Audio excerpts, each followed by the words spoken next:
today I'm with Dr. Cam McDonald. Welcome, Dr. Cam. Incredible to have this opportunity to speak with you. Thanks so much, Marcus, and it's great to be here with you.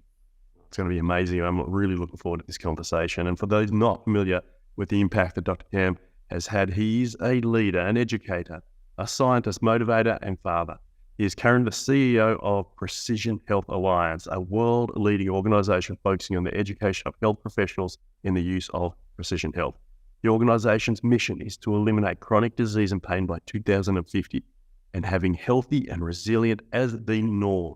He is an exercise physiology accredited practicing dietitian, a PhD scholar, a fellow of the Australasian Society of Lifestyle Medicine, and is an international leader in the application of precision and personalised health. And this is going to be such an incredible conversation if this is an area you are not familiar with and what it will mean for you, for your practice, and for the impact you have with the health and lives of patients and the community, because he educates companies, chiropractors, practitioners, health professionals, and the general public alike on how the whole environment impacts physical, mental health and disease, and the role technology has in optimizing healthy behavior change. What allows Dr. Cam to leave an indelible mark on his audience is his ability to simplify a complexity of health principles, infuse hope, and stimulate action. The combination of science, down-to-earth humor, and elegant simplicity of truth makes him an accessible, relatable, and must-attend speaker. And now, to bring you breakthrough in practice and life, Dr. Cam McDonald. Thank you so much, Dr. Marcus. It is absolutely wonderful to be here. I'm so thrilled with the opportunity to be able to speak to the population that's going to be hearing that, and that is individuals doing incredible work, one adjustment at a time. My background, as was mentioned, I'm an exercise physiologist, dietitian, but really for the last 10 years, I've been totally dedicated to the work of precision health. And when you start looking at precision health, you realize that it's not just nutrition and exercise that's actually contributing to an individual's health. It's their biomechanical health, their physical function, it's their psychological function, it's even how their body is being impacted by the environment around them. And every bit of work that I've been doing over the last 10 years is to further inform myself in each of those different areas, train health professionals, and we're working with corporate organizations around the planet, schools and educators, gyms, whatever it may be, wherever there are humans, we've been supporting them through having a greater understanding of the person in front of them and what to do about it. So my particular passion is to make sure that we have a community where the healthy choice is easy and obvious. And I know that seems like a pretty simple thing, but generally people don't find health easy, or at least the consistent nature of it. And it doesn't seem to be obvious because there's a lot of conflicting information. And today we're going to be talking about this topic of breakthrough in practice and life, very much through this idea of precision health. And this is exactly the work that we do at the Precision Health Alliance. And so let's set the frame for why we're actually here. Why do we do what we do? We are here, and I say this, you and I and the health professionals that we are involved with, to reduce dysfunction and maximize well-being. But to what outcome? It's not just about a matter of improving function. Really, we want this so that people don't have to think about health. They can go and pursue the things that they want to do in life from a base of wonderful health. This is what we're here for, essentially to take the conversation about poor health and disease off the table so that people can actually go and pursue the things that really matter. And this is exactly what we've been working towards over the last 20 years as an organization. The Precision Health Alliance is the health professional education component of the SHE group, which its international and global mission is to eliminate chronic disease and pain by the year 2050. We want to do that through making precision health available to every single person on the planet, and to make sure health professionals are actually ready to integrate these principles into practice. It involves the patient, obviously, the science, you, the clinician, and technology. And we're going to touch on the importance of those today. And we're going to start with this idea that healthcare is better when it's personalized. You will know this. Everybody knows this, but it is nowhere near practiced enough. Personalized healthcare is nowhere near what it could be. And the fact of the matter is that we are all different. And the way that we are different, even if you're an identical twin with exactly the same genes, the environment has shaped you differently and you now have a different phenotype. You, as a group of health professionals, are treating on phenotype. You might get some insight from genetics, potentially. However, it's the phenotype that you're assessing, that you're treating, that you're changing. You're exacting an environmental influence to then re-regulate genes to make them function in a better way that leads to better outcomes. And so in this way, no two people have had exactly the same exposure to the environment. Therefore, none of us are the same. And in fact, even in the last 10 minutes, if you've been sitting down, your glucose regulation would have changed. You were different phenotypically than what you were 10 minutes ago. So not only are you unique, but also you are unique compared to yourself 10 minutes ago, 10 years ago. And this is where we've got to be treating the phenotype, where a person's at right now. And in this way, we see the individuality. So I wanted to share a couple of things from my background just to help set the frame here for what precision health is all about, or why we need to personalize. When we look at weight loss is a super simple one. It's relevant to many of your clients. It's relevant to much of the world. And if you put 100 people, or in this case, many people onto a weight loss program, whether it be healthy low fat or healthy low carb, you will see some individuals lose 30 kilos and some people gain 10 on exactly the same diet. And this is because we've got different adherence, different bodies, different metabolisms, different stresses that are playing out. We respond differently to exactly the same food. We have to personalize, otherwise we end up with 10 to 30% of individuals getting no response from 12 months of weight loss. And this is so common, and we will see it in generally every weight loss trial that is conducted over a period of time. 25 to 50% of people will not experience a clinically meaningful response in their weight. This is dramatic because we hear a lot of things out there, people saying that just follow this diet and you'll be good to go. That is not the case. We need to be much more precise than that. When it comes to digestive issues and things like that, people try the FODMAP, but there's huge variation in whether this FODMAP diet is going to work, for example. We then run into dietary patterns where you've got different phenotypes. We start looking at how does this break down? Well, if you take someone with an obese phenotype and they've got a bigger skeletal structure, bigger internal organs, which is all related to their pattern of growth, we know that if we put them on a plant-based diet, it'll improve their cardiovascular disease, their obesity. And if we put them on a very high meat diet, it might actually increase their risk of cardiovascular disease and diabetes. We then take somebody with a low BMI phenotype, prone to sarcopenia, for example, and if we put them on a mineral-rich, high-protein diet, they actually improve their lean body mass and bone mineral density, the things that they suffer with. And if we put them on plant-based, there's evidence to say that an individual like this may actually increase their fracture risk because they're not getting an appropriate amount of minerals due to the way their digestive system works, a number of different things that go on without this mineral-dense food that comes from meat. Now, these are a couple of examples, and it doesn't apply to everybody in these categories, but I want you to know that the literature says dietary patterns for one person aren't the same for another. We then look at something like coffee. We drink a coffee. Some of us will process it very well. Others, it'll actually increase our risk of cardiovascular disease. We look at vitamin D because it's going to be an important part of our treatment with bone health in conjunction with movement, sunlight, making sure we have enough protein. This is for some people, they take supplements and individuals may not increase their vitamin D levels anywhere near as much as a person next to them due to the way vitamin D is transferred around the body. So you've got these treatments, yet some of them are really poor for the individual because they're not personalized and precise. Without this, we're just essentially throwing stuff at a wall and seeing what sticks. And in some cases, this can end up in quite a negative outcome for an individual. We then go into exercise. This is a great twin study that looked at different types of training, resistance training and endurance training.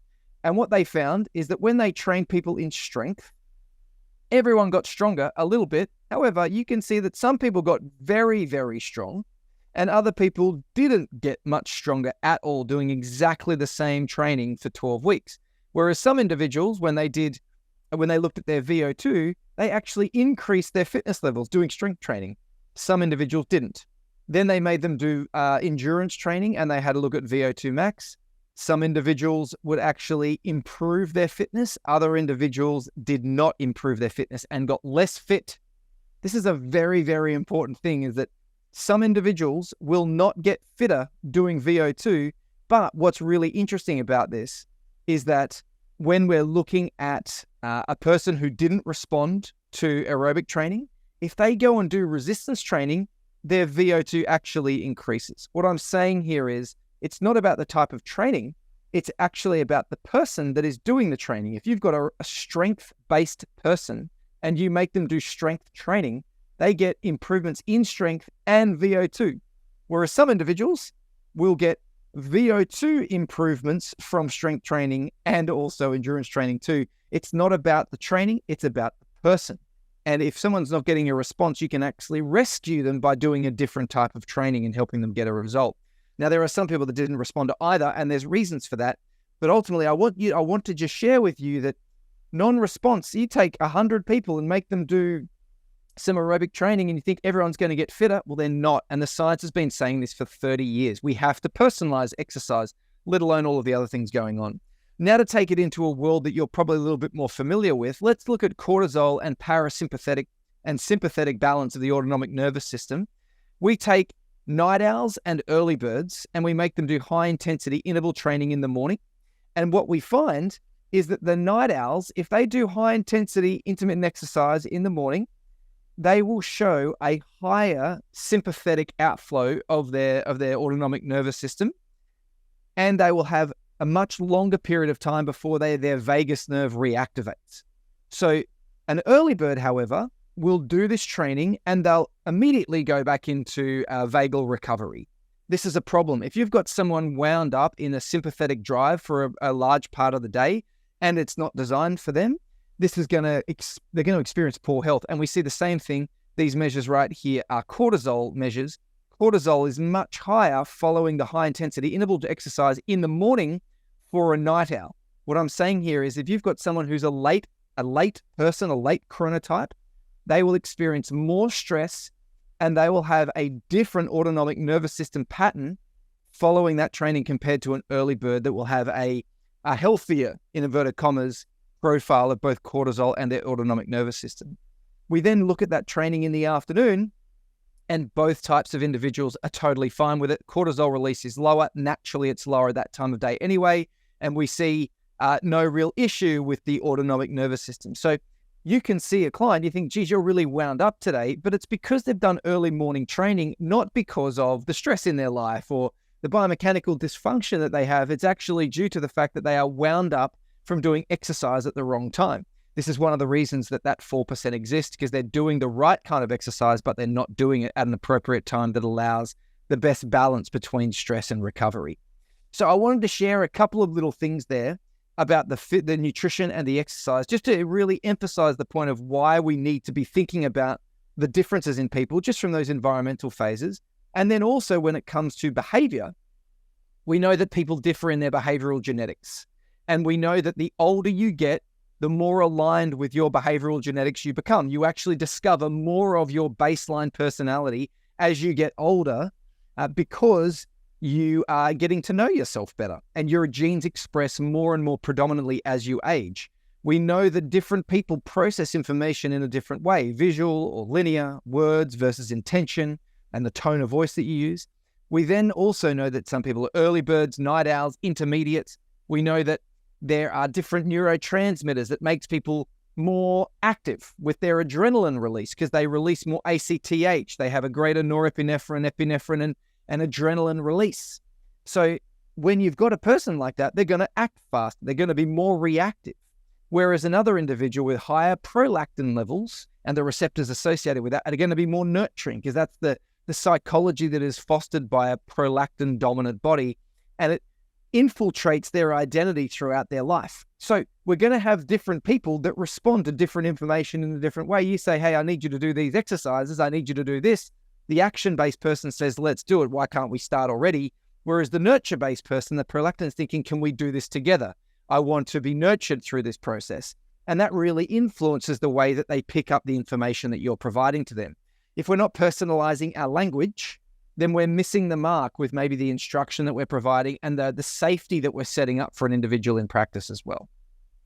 And so I thought, off the back of that, it's what I want to introduce is this idea that it's the whole environment and its impact that is having an effect on gene expression.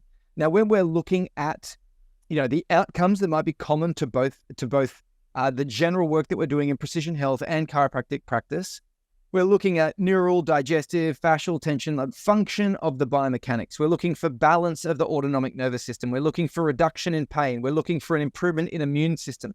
We're looking for better mobility. And so all of these things are impacted. And if we look at some of the physical elements of this, all of them are impacted by the entire environment. So you can have a look at exercise. The way that a person, the shape of a body will actually influence how they distribute weight and where their predisposition for injury may show up. When it comes to their career, if they're highly stressed in their career, it will alter the levels of inflammation in their body. It'll alter their neural stress, or even their oxidative stress, even their predisposition for glycation and glucose-related stress. We then look at something like our social stress, and you only need to be in a bad relationship once to know that it can significantly escalate stresses that are found within your mind, and that flows down into your body as well. And then we look at something like back pain, and there are great studies to say that you can go into a semi-fasted state and alleviate back pain. And part of the reason for this is because the deep frontal line of fascia that is surrounding the digestive organs comes under tension when there's issues with the bowel, and this transfers onto the lower spine, and alleviating tension from the digestive tract through a fast can sometimes significantly reduce the tension in that fascia, the tension placed on those bones and those joints. So this is where we can't just be looking at one part of the body. And I know that chiropractic is incredibly holistic in its model, and this is really providing the evidence and the precision around this so that we can predict what an individual is going to need, this information we're providing today and what we do. And so I thought I'd include a little chiropractic insight and something, for example, with the Flying 7. And, talking with senior practitioners in the field, it definitely supports a large percentage of issues and patients. However, it's not going to support everybody. Otherwise, you would be doing the Flying 7 only in your practice, and that would be all you ever needed. Of course, there are going to be more bespoke treatments that you're going to need for individuals based on the way that their body works.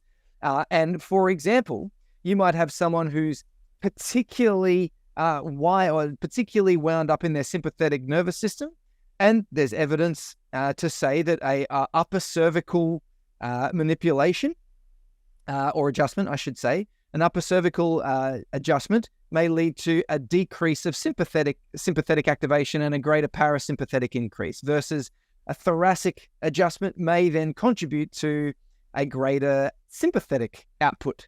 And so where is this person based? Are they parasympathetic? Are they sympathetic? Are you measuring this? What is the trait and state autonomic nervous system function of this individual? Because some people are designed to be wound up. Some people are designed to be more sympathetic throughout the day, whereas other people are physiologically designed to be more parasympathetic with their body as well.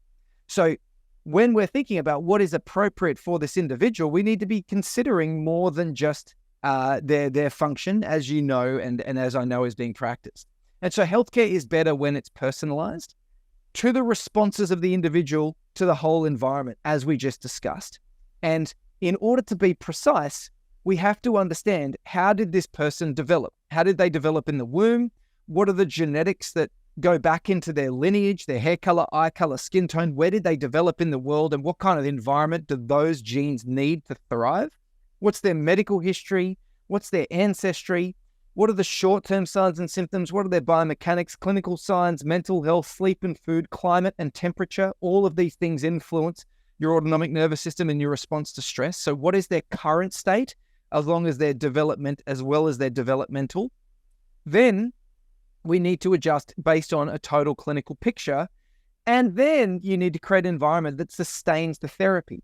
If someone walks out into the car, into a fight with their partner, and all of a sudden their sympathetic nervous system comes back on, it can start unwinding some of the work you're doing immediately. And so we need to understand what else is contributing to the long-term maintenance of the wonderful work that you are doing that's really going to create a benefit for this individual. And so we need to discuss, what are the elements that make us different? We need to be able to define individuality in order to be able to utilize it and make the most of it. And so when we want to know the individual, we have to know genetics, we have to know environment, but we can understand this through the phenotype. And so one of the most influential elements to a person's development throughout life is the way that they develop in the womb. So we have an individual that starts as a single cell, and then as they move through and double and double and double and double, they get to 64 cells and they emerge into the gastrula. And this is where embryological development starts occurring. Now, in that gastrula, there are 3 layers. And those 3 layers are being up and down regulated by the genes that that individual has, which are being up and down regulated by the environment in the womb. So the genes that code for the mesoderm, for example, this tissue, or the tissues found within this layer, the mesodermic layer of the embryo, are your muscles, kidneys, reproductive glands, bones, fat tissue, your heart, everything that you need to move and move quickly towards a reproductive end, essentially. We have the ectoderm, which is the central nervous system and the skin, and we have the endoderm, which is the lungs, the liver, the pancreas, the digestive organs. These are tissues that are developing in discrete layers within the embryo. And what we know is, based on the environment, some of these layers will be increased and upregulated, some of them will be downregulated. And there's a sliding door moment in embryological development to say, if you're mesodermic dominant based on your gene expression in the womb, it will actually influence your mesodermic function and make it dominant for the remainder of your life. So this is a very, very interesting element of how we develop in the womb. And it actually tells us a whole lot about an individual very, very quickly. So from this information, from embryological influence, we can actually predict physical structure and function, hormonal dominances, disease predisposition, circadian rhythms, behavioral tendencies, and even autonomic nervous system balance, which we'll discuss in a couple of cases in a second. And so when we're talking about healthcare being better with personalization, we have to know that it is better when technology is used as well. And so I'm just going to bring a few of these elements that we've been speaking together today right now. So let's have another chiropractic insight. Let's say that we've got a person without any devices, without any assessment techniques. It's very difficult to understand what exactly is their heart rate variability doing. And it's also quite difficult to understand what is the true biomechanical nature of an individual and their spine without an X-ray, for example. If you have technology, you still use that incredible clinical insight that you have through signs and symptoms. It just makes the subjective that you're developing incredibly potent with an objective assessment at the same time. It speeds decision-making. It makes it more certain. It clusters together to enable you to make a better decision for this individual client. And so when we start thinking about how do we measure embryological development, because we can't go back in time to figure that out, we have to do it now. Well, what we've been able to do over the last 20 years using hundreds of thousands of people is essentially look at body size and shape, bone structure, biomechanics, deposition of muscle and fat tissue, and a number of other factors. We can relate these different elements back to genes, back to hormones, back to disease risk, and also essentially behavioral tendencies. And I'll give you an example.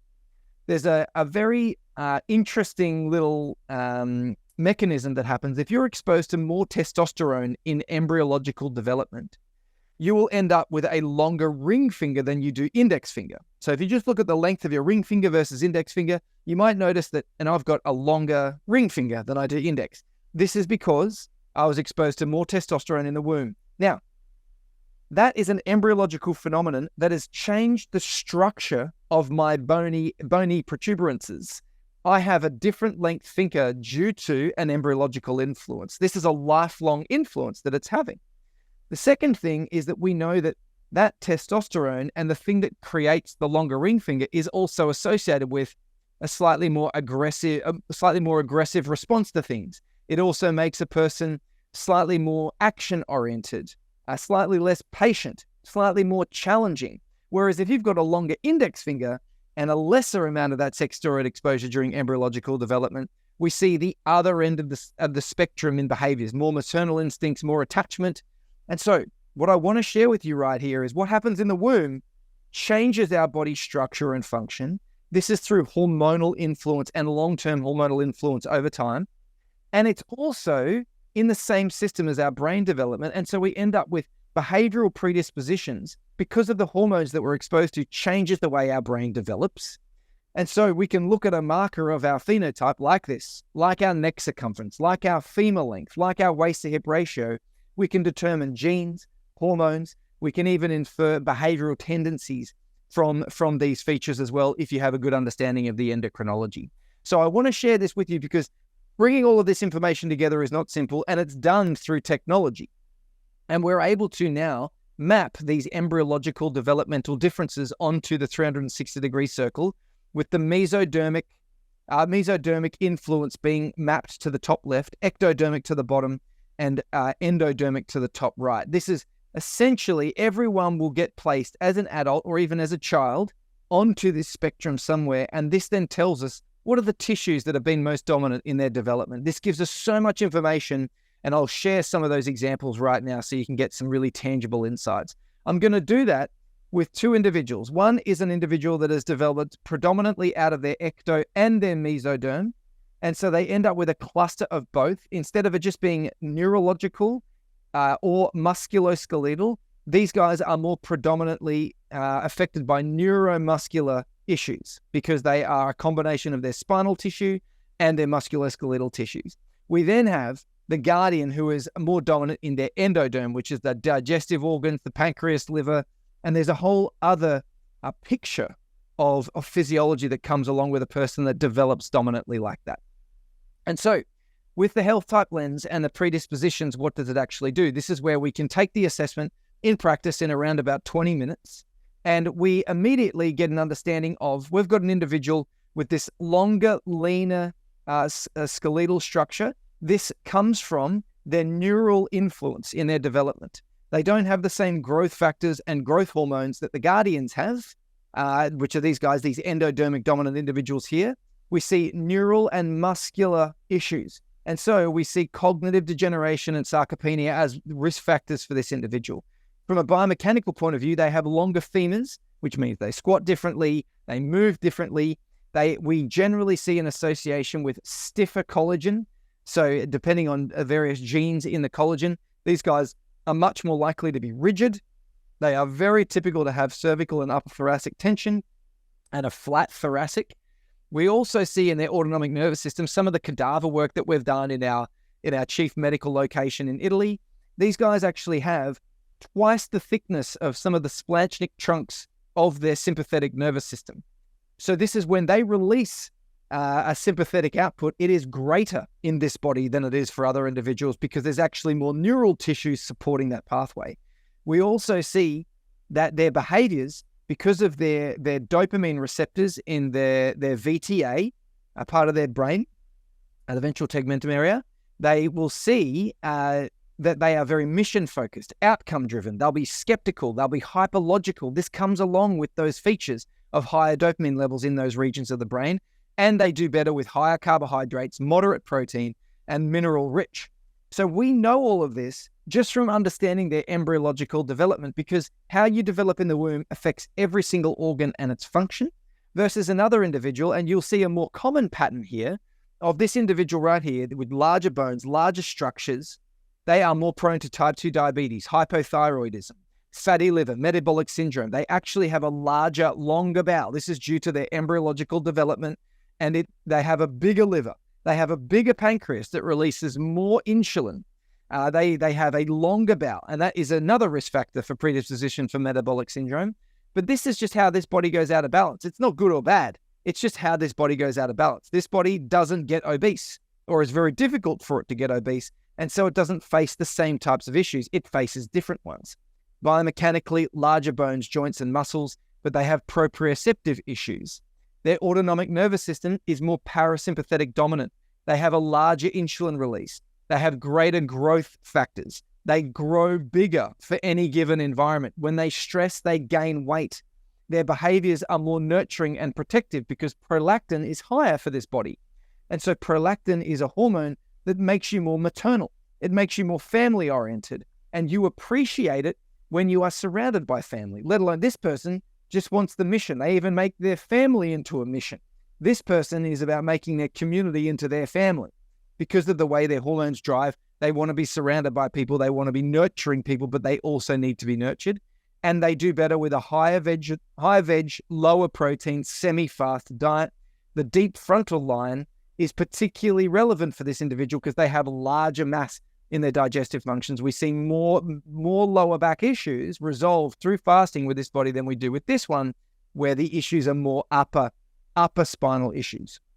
So with all of that, just by understanding their health type, how they developed embryologically, we can already make incredible predictions based on where these bodies are likely to go in and out of balance, where the issues may be, and what to do about that. And so I want to share with you a little bit about what that looks like, because the assessment that we run takes into account all of these factors. And yes, I was talking about 6 types of embryological development before, but in fact, this is the picture of what it looks like for an individual.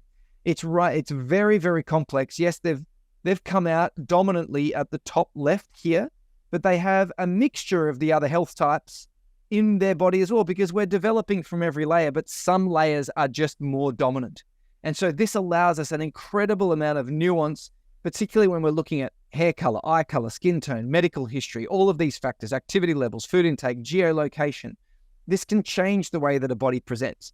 And it appears for the client with this technology right here, where you've got, say, we want to reduce this person's sympathetic outflow. And one of the ways that we do that is to give them regular meals. So this is a person who actually needs regular meals, and this is supporting their best autonomic balance. We then look at what are the foods that are going to provide their best heart rate variability, because foods have a relationship to the stress that a body is experiencing based on nutrient sufficiency and just how their digestive system receives it, the stress that ensues. There's 25,000 recipes for the clients that they can get into based on their individual food list. It even tells them when they should be exercising. It gives them advice on the most common structures that they're going to need to be stretching and moving to make sure they stay in their best health. It even goes into how their brain actually processes the world around them, the timing of when they're going to be able to tolerate the most stress or the least stress, right into even physical environmental elements that allow their body to be surrounded by an environment that is most supportive. So this is an assessment that looks into an individual's phenotype, is incredibly precise for the individual, and it's able to be done in clinic within 20 to 30 minutes. And then there's an interactive app that actually reminds the person of what to do and when, so that they can be supported in following this guidance, along with coaching if that's something that you choose to do. And so with that technology, I just wanted to share a couple of cases, or at least how we might sort of interact with chiropractic care to make sure that we're supporting it in the best way possible. So we have this individual. This is the endodermic body. We know that they're more parasympathetic. We know that their risk factors for diabetes. We know that their issues are with their digestive organs, and that can be driving even or biomechanical issues for them as well. They prefer cool environments. They don't do well in hot. And so the considerations that we've got to make for them, if we can lower their body composition, it's going to improve their health generally. They also have a tendency for glycation, and so we need to reduce that to improve the quality of the tissues that you're working with. They also are more likely to have a more dominant parasympathetic nervous system. This is why they do better with lots of movement. They need to be getting out into the garden for hours at a time. They need to be experiencing little pains in their hands as they're gardening, digging into the soil, the blisters on their hands. All of these things give them little bursts of epinephrine. And what this does is it reduces the parasympathetic outflow, because the thing that holds weight on for them is actually the excess parasympathetic outflow. And so doing lots of activity throughout the day balances that.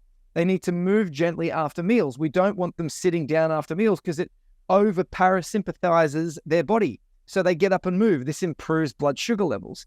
They also do well with semi-fasting. Fasting creates a slight stress response. This stress response then reduces that parasympathetic outflow again, all supportive of weight loss, all supportive of insulin regulation, which is their big issue, but it's balancing their autonomic nervous system and actually supporting their gut, supporting their biomechanics. And from a perspective of your language, you want to make sure that you're more nurturing and more accountable, and making sure that that they are more accountable to you, making sure that you chat about their family, these things that they are naturally inclined to talk about due to the makeup and their nature. So I'm hoping that you can understand that what you're doing when you're adjusting is you're doing it to an individual with an entire context that sits behind them from this embryological development. We can predict that context and then say, what's the environment that you need to go home to make sure that this adjustment holds the best and has the best impact? And so we then have the final case for the day, and then I'll wrap up. Essentially, we have this individual who is a nervous system, musculoskeletal dominance, that ectoderm and mesoderm influence in their development. We know that they have issues with their central nervous system degeneration. We know that we've got this autonomic nervous system issue going on with the higher sympathetic output. They are very prone to joint rigidity and tension. You'll see that their hamstrings are incredibly tight. This is the typical individual. They've got a lighter frame, a little bit taller, and they love their getting out on their $10,000 carbon fiber bike to go out on a 120K ride on the weekend after they've done 80 hours of work during the week, and they just need to switch off by going to track their data on their Garmin or their Strava to make sure that they're hitting better percentages and wattage output up the hills. This is a very focus-driven, hyperlogical, metric-driven individual, and they have a very big sympathetic nervous system wind-up due to mental overstimulation. Their nervous system is so powerful that it influences their overall balance of stress and tension within their body. I've even seen an individual give themselves fatty liver through mental tension and undo it through meditation without changes in food. This is where the mental tension for this individual is very, very powerful and needs to be considered. So from an autonomic nervous system point of view, we need to ensure parasympathetic balance.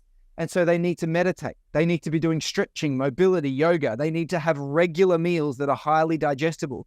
All of this increases their parasympathetic outflow. This then reduces the tension in their system, allows them to recover, but it's very important that they're stretching their tissues. And the support that they need is they need to be given logical, specific instruction with clear outcomes. They don't want you to talk about their family. They just want to hear, what exactly do I have to do? How much is it going to cost me? When do I need to do it by? And what result am I going to get when I do it? And they want confidence from you. They want to make sure that you are the authority. Whereas the endodermic individual, they just want to know that you feel connected to them. That's what their goal is. And if they feel connected to you, they'll be very happy, and they're not that fussed about the detail. This person is going to be very fussed about the detail. And so when you start understanding the context of the person, and I'm sure as I've gone through those two examples, you'll already know people in your practice that really relate to that. You've got that very logical, straight person that's dedicated, that wants to get it done, outcome focused, versus the person that just wants to chat and wants their hands, wants your hands on them just to feel like they're getting nurtured and protected. This makes a big difference to their overall experience, but it's also a very important part of that rapport and them having a great relationship with you, which we know is a very important part of practice. So I wanted to share with you the contrast of those two individuals, the environment that we have to push them back out into to make sure that they're actually supported. And so the key takeaways I'd love you to take away from today. Firstly, precision health is a must. You cannot guess this stuff. You've got to measure it. It's very, very important. And even chiropractic practice is improved with measurement. Regardless of your clinical expertise, if you have objective data to support that clinical expertise, you're going to be more powerful again. This allows us to understand that we are all different. Our needs are constantly varying. And technology assists in the objectivity and the comprehensiveness of our awareness of an individual. Then we want to make supported adjustments. What is the environment before, during, and after the adjustment that will influence its outcome? What else is winding up the nervous system? What else is displacing joints and creating tension and stress through the body? These influences are predictable for the individual with precision health, and it is an absolute complement to everything that you're doing with the incredible work that you do. So with that, I know that Marcus has got some questions for me, and I'm incredibly grateful once again to be here with you all, and I hope you've enjoyed some of this information, and it's given you some real insight into how we do vary and what we can do about that. All right, Dr. Cam, love hearing you speak. You bring wisdom to the conversation, insight and understanding. And the first thing I want to not so much ask a question immediately, but reflect on what you said as I take into consideration from a chiropractic viewpoint all of that information. So in our practices, we know that we do our history, an examination. Many of us use technology, whether it be heart rate variability, or for example, the Insight scan or the Neuroinfinity. There are other technologies as well, and we certainly like to use X-ray. And with that, we have an objective understanding of the presentation of the patient, the client, the practice member before us. And then we use that as a benchmark to monitor and measure progress, so we can know that we're having the impact that we want to have with them to see the outcomes that they desire. And what I think I heard, particularly with what you said, is that we use that information to personalize our care. We are not going to do the flying 7 on every single person that comes into our practice, because that's going to, if they're in a sympathetically dominant state, then we're going to, by doing the flying 7, increase that sympathetic stimulation and limit the impact and therefore the healing that takes place. So as a chiropractor, we know and understand we need to have both objective measures, and we need to understand the nature and state of that individual before us so that we can make discerned choices. And we do that both with our knowledge, our skills and ability, but also with and through technology. And if I've heard and understood you correctly, the technology now exists to understand the individual more clearly as to what exercise they are going to most beneficially respond to, the food choices are going to work for them, whether they should be up early or staying back late, what type of approach you take to the care. And you can therefore nuance your recommendations to maximize the benefits, the outcomes of the results, in conjunction with the chiropractic work that we do, with confidence and certainty. And that means impact at a profound and powerful level, where we may have been frustrated or disillusioned in the past of why hasn't this person worked, our care worked for this person. It's obviously something up with them. But it's not that it's up with them, it's that we haven't understood them and nuanced our care to them. And if we did have this technology, if we did understand these principles that you're talking about here, then the impact we could have could be more powerful, more profound, more effective, and bring greater joy to their health, to their quality of life. Have I got this picture correct? 100%. Yes, exactly. And this is the whole thing, is that in every single silo of health, we have our assessment that is looking to treat the thing that we're looking to manipulate. And ultimately, this allows us, and what we're able to do now is to understand the person much more comprehensively, to give more context, and then allow each part of their environment to be supported, not just what's on the table, but also when they go home, they're actually supporting an environment that's allowing them to rebalance and carry forward the benefits. And even from working myself in private practice, as I did for many, many years, working with individuals that were getting chiropractic assessment. Their son was a chiropractor, a wonderful chiropractor, in fact. And she mentioned that after 3 or 4 weeks of eating the right foods, pulling the protein out of her diet, she was an endodermic dominant person. Her tissues responded so much better that her treatment actually stayed in place. There was a much greater longevity to her because her body was so much less wound up. So there was a greater sustaining element of the treatment because the rest of her physiology had decompressed. And so this is where it's mandatory. It's one of these things we've got to be considering, these other factors that are contributing to the maintenance of this balance in the system. And chiropractic talks about 3 T's, the trauma, the toxins, and the thoughts. And so it's easy for us to say, look, we need you to go out and do some exercise, do your stretching, strength, and conditioning. We need you to make sure you go on an anti-inflammatory diet, remove these foods out of your diet, drink plenty of water. We need you to reduce your stress. It'd be great if you did some meditation and certainly got to bed early. Typical advice coming from a chiropractic practice. What I'm hearing, though, is you may want to emphasize one particular area depending on their presentation, their phenotype, and the elements that come in their profile, where you may be able to get a massive result from getting them to do a breathwork training, and they don't need to take the time up around the cardio that may actually be counterproductive. Yes. And you may not need to make dietary changes as significant because you may be able to identify specific areas. So with this approach, with precision health, with identifying and personalizing the approach to care, you can narrow the areas of impact, but narrow the areas of intervention and recommendation, but maximize the impact you have with that. Is that a fair and reasonable thing to say? Yeah, absolutely. Yes, that's a great way to summarize it. Actually, nothing to add. Perfect. Brilliant.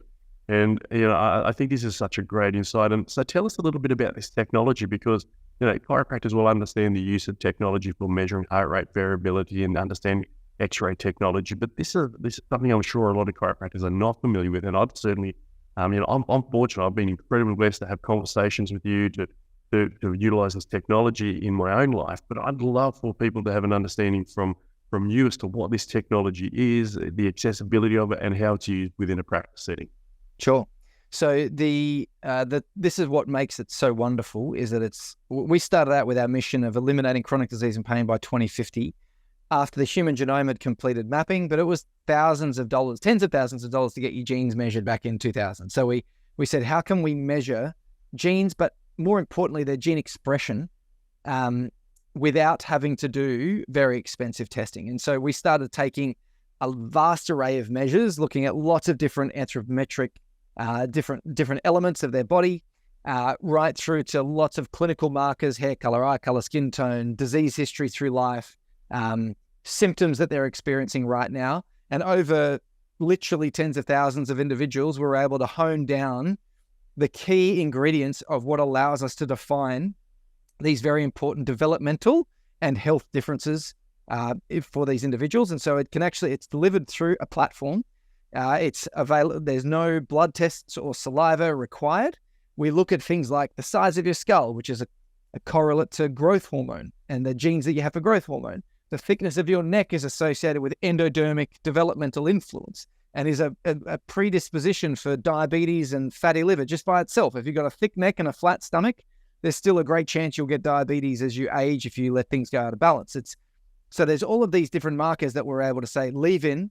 So to the point now, we have 18 measures around the body, just a tape measure, and in experienced hands takes 2 to 3 minutes to do. Then you complete, I would say, around about 10 to 15 minutes worth of questions. And those questions are medical in nature, and they've been validated against our data set. So essentially in 20 minutes, you've done measures, completed questions, and we're soon going to be going to a photo assessment where you can just take a photo of an individual and it'll pull all of the measurements off that photo, which is really exciting. And from there, after that 20 to 30 minutes of setup, the platform populates and is exactly as you saw in the presentation. It provides very specific food lists based on the person's current health, based on the season that they're in, based on the climate. And so I'll give you an example of how the food works. I'm from Scottish descent. I don't know if you can see my slightly ginger hair and my very pale skin. And I'm out in Australia. My genes actually developed, though, in Northern Europe. And so I'm out here in an environment that doesn't match my genetics because I don't have very dark skin with all of the sunlight that we have, particularly in Queensland. And as a result, my melanoma risk increases. And this is very common to a lot of people in populations like this and in locations like this. So in this environment, I need to reduce certain nutrients that might be triggering the oxalic acid pathway, for example. And whereas if I was living back in England, that wouldn't be an issue for me because the sun exposure is so different. And so the platform's actually taking into account, where do you live? What are your genes? What are the nutrients that are relevant? What's your current state of health? And then shuffling foods that actually associate with that. And it'll be worse in summer than it will in winter, for example. So there's a level of precision that just can't be done manually in someone's brain. That's just a food element. Then it also looks into the exercise where we're predicting muscle fiber type, response to training, chronotype, to say this is the type of exercise that's going to be best for you, right through to this is how your brain filters information. You're an action-oriented person. You might find that you're a bit snappy with friends at this time of day. You might find that these are the kinds of people with adventure and excitement that you love, or might love low-maintenance people that don't cause stress. It'll actually provide insights into your social environment to say, oh, that high-maintenance friend does seriously piss me off. And I didn't realize that. I just thought I was obligated to look after them, but it's because I prefer low-maintenance people. I'm going to spend more time with low-maintenance people. All of a sudden, the treatment improves. So this is where, and then it'll start predicting even, when the immune system will come in and out of balance, what time of year, the physical environment that's best for you. And so when we're using that in practice, it's very simple. You do the assessment. You can refer out to one of our health professionals to do the coaching, or you can actually train up and do the coaching yourself. And then that can be a behavioral change element to the practice that you've got, or another point of conversation for people to maintain, because the app itself is quite self-explanatory to be able to use the insights. That's incredible. And I'm going to ask about the training in just a moment, but before I do, is it necessary that the practitioner themselves do this, or can there be an assistant that you said that there's some medical-oriented questions? Can the assistant do this? Can the assistant do the assessment? Can we therefore have a supportive chiropractic assistant delivering or doing the profiling so that the practitioner isn't drawn away from what they do best, which is delivering the adjustment. Exactly. So yes, it can be delivered by anyone. It can be delivered by anyone. It can be delivered by their partner at home. It's got great instructions in the platform. We've validated it to make sure that people can actually self-assess with a high degree of certainty. And but it's obviously, if you've got a health professional who's able to do that and take them through it, that's better. So yes, you can do it a number of different ways. This doesn't have to take time away from the chiropractor, which allows them to essentially have another revenue stream, which it affords, and also have another service that's going to keep people around for longer, maybe after those acute periods of treatment are done, where you can be having the ongoing behavioral management side of things really as another leg. And it can even be a situation where you learn about it and then you recruit one of the health professionals that's already trained in this, and then you just bring them on as a virtual coach. That can be done as well if you're not looking to commit clinic resources to it as well. Imagine that you can have your CAs assess the patient, deliver the education. The technology provides the information and background. It creates an increase in revenue within the practice, but another conversation point, and allows you to deliver the necessary education to maximize the impact and value of your care. I love this. One question, and I alluded to it, we need to come back to this. How do you train in this type of technology to maximize its impact in practice? Yeah, well, to do that, I might we've got a very cool level 1 course, and I'll just bring up this so that you can see it, so I'm not just talking and there's no visual. So the Precision Health Alliance level 1 course is designed specifically for individuals that are looking to take up and understand this content. So this is a course where there's medical doctors, there is chiropractic doctors, there is fitness professionals, wellness coaches. It's the foundational course that brings everyone together up onto the same page to understand many of the principles in much greater depth than we discussed today. Essentially, anything that has accreditation, we've got points for. And it's an 8-week course, fully online. There's not that many contact hours, considering it's really just a solid weekend, which is delivered online, that allows you to really get the information.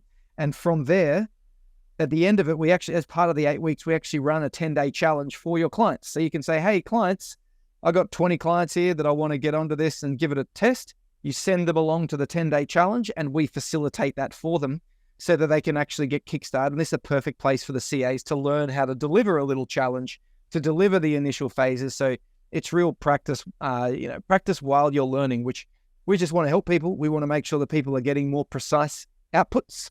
And this is exactly what it is. And so if there's an interest in that, we just have a simple QR code and a case-sensitive link here.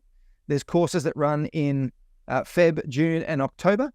And essentially that QR code, that link, it'll take you through to a form, and we'll get in touch with you and just find out what's going to be best for your practice, just as a discovery call, just to and provide you any specials that we have on at the time as well. But essentially, you can pick up this course Feb, June, or October. Any number of people from your practice can do it. And it's even at the point now where we have practices doing this, and they'll greet someone based off their biological predispositions. They'll say, oh, hey, Joan, how's the family? And tell me about it. And lots of chat. And Joan all of a sudden thinks this is the best practice I have ever been to. And it's just because we understand their health type and how we need to communicate with them. But you see John walk in, and John's on his phone and sending lots of emails. And we know that John just loves efficiency and outcomes, and he's only here and he's often running late. So we just know that we're going to be efficient for John, and he's not really going to do the family chat. So having that expectation, it's like, John, let me make this as fast for you as possible. All of a sudden, John is loving the experience outside of the benefits that he's already getting from the treatment as well. So please use that link, use that QR code, and that'll take you through to a contact form where we can just support you to have the conversation and understand how it's going to work best for you. That's brilliant. This video is recorded, so you can just simply pause, rewind it back to there, grab your phone, take the photo, go into the QR code, reach out, because it gives you this incredible opportunity to personalize your care, provide precision health, and impact the health and lives of patients and the community in a profound and powerful way. Dr. Cam, I always feel incredibly rewarded every time I have these conversations. I really appreciate you taking the time out to share this message with chiropractors. Thank you, my friend. I appreciate you. Chiros, precision health. Let's change health and lives of patients in our communities, because of that, what we do best. Thank you. Thanks, Marcus.